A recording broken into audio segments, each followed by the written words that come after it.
नासिन हैदराबाद जे मियां Sarfaraz town जो 2.5 सालन बाद थियल बजट इजलास बदनज़मी जे वर चढ़ी वियो आहे। इन हवाले सां तफ़सील वठूं था सलीम मल्ला खां। जी सलीम, छा तफ़सील आहिनि?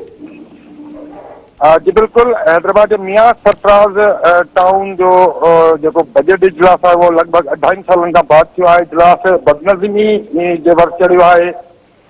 ऐवान ॼण ईअं लॻो पियो त को मच्छी मार्केट आहे। मेंबरनि जेको आहे इल्ज़ाम आया आहिनि। बजट इजलास में chairman Mustafa Bilal, vice chairman Fayaz Shah समेत वॾे अंग में मेंबरनि शिरकत कई। फयाज शाह जो चवणु हो त तव्हांखे इजलास घुराइण खां कंहिं मना कयो आहे। जेकॾहिं का शइ करणी आहे त ऐवान हुनजी मंज़ूरी ॾींदो। 2.5 सालनि जी जेको ओज़ेटी शेयर ऐं टैक्स जा पैसा किथे किरोड़ रुपयनि जो जेको आहे उहो गबन कयो वियो आहे।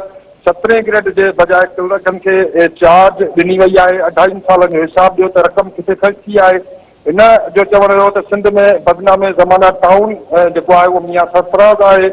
जॾहिं त मेंबरनि जो चवणु हो त उन्हनि खे जेको आहे हिते ॻाल्हाइण नथो ॾिनो वञे। 2025-26 जी जेका बजट पेश कई वई आहे हुन में ॿुधायो वियो आहे त उन्हनि खे मजमूई जेका आमदनी आहे 1 अरब 14 करोड़ 85 लख रुपया ऐं 81,000 रुपया आहे, जंहिं मां पघारनि जी मद में 54 करोड़ 98 लख रोज़मर्रा जी ज़रूरी जेके ख़र्च आहिनि उन्हनि जे लाइ 17 करोड़ 76 लख मुख़्तस कया विया आहिनि। कुदरती आफ़तुनि जे लाइ 6 करोड़, तरक़ियाती जेके कम आहिनि, जेके टाउन में तरक़ियाती कम थींदा उन्हनि जे लाइ 28 करोड़ 20 लख रुपया रखिया विया आहिनि। जॾहिं त टाउन जी ख़ूबसूरती जे लाइ 1 करोड़, स्ट्रीट लाइट्स जी ख़रीदारी जे लाइ 4 करोड़ रुपया मुख़्तस कया विया आहिनि। मेडिकल कैंपूं लॻाइण जे लाइ 50 लख, क़ौमी जेके मज़हबी त्योहार थियनि था उन्हनि जे लाइ मजमूई तौर ते 22 लख रुपया रखिया विया आहिनि। जी सलीम, तफ़सील ॾियण जे लाइ अवां जी महिरबानी।